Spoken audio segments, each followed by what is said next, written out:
We turn now to conscious uncoupling. Actress Gwyneth Paltrow bringing the term into the spotlight, using it to describe her split with husband Chris Martin. ABC's Nick Watt has a look at what the phrase really means.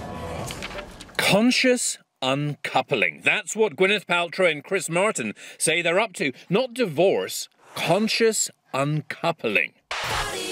As Gwyneth danced with Glee on Glee the other night, I wondered, what does conscious uncoupling actually mean?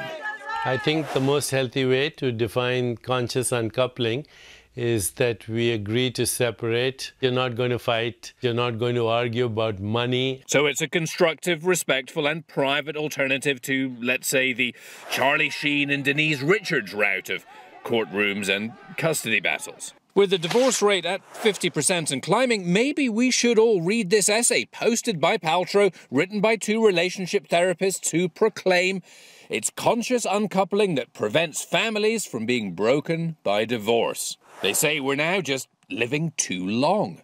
Life expectancy was under 50 in 1900 and now it's up around 80, and we just weren't designed to be married that long, as Paltrow told me just a few months ago.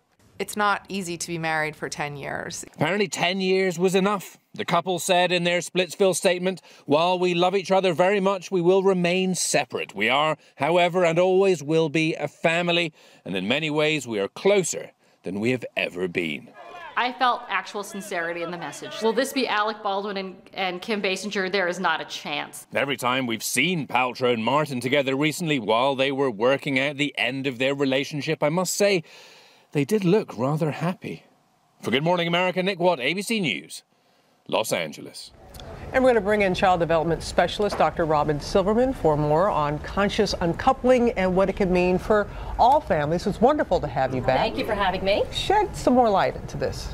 So conscious uncoupling is a positive term used for divorce that's amicable and responsible and blame-free. And Gwyneth and Chris, you could tell they put a lot of thought into this. That's right, that's right. I think that the idea of divorce is so laden with baggage, and especially when it's coupled with Hollywood. We think of fly-by-night marriages, breakups that happen on a moment's notice.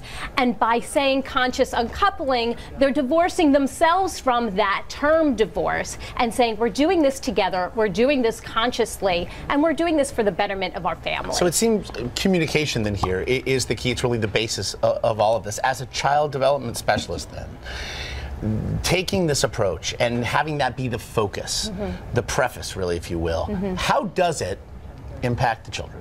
Well, children obviously get impacted by divorce no matter what, but when parents are on board with positive co-parenting, with understanding that they need to be respectful to one another, not using their children as pawns and jumping in and arguing, it's going to affect the children much more positively than if they're going to be really horrible to one another. And even in the split itself, my divorce, we actually used a mediator, and it created an air of just cooperation from the beginning. Exactly. And that has worked for my family as well. So I appreciate this term, whatever you want to call it. It's so much nicer than what we can see on the other side of things. I think people think about marriage and the amount of work it needs to go to go into marriage, but we don't often talk about the amount of work it takes to have an amicable divorce. And we need to be very conscious of that, especially when there's children involved. It's really about giving children the opportunity to model love, to model You've said that before. I love that idea. And I just want to ask, if you're not in the most friendly place, is it possible to get to this conscious uncoupling place? Can you sort of restart? I think you can. I think you need to come together and say, let's do this over. Let's remember that we're doing this for the betterment of our family and that we're two people. We both can be responsible. We don't have to point fingers, and we can do this in a way that's really great for everyone. It's not about somebody winning, because you want the kids to win. You do. You want the kids to win. And it's understanding you're always going to be a family. You That's will. right. And so it's taking the best approach there. That's right. We know that when when we have kids, they're always looking to us about how we're going to behave, and that becomes the template for how they will behave. Because we showed Alicia Keys with her ex, her husband's ex, and the children all together vacationing, and how a good environment that was for them. Yeah, it can happen. It can happen if we make a conscious attempt to make it happen. Really great advice. Thanks, Thank Doc. you so much. Thank you. Pleasure.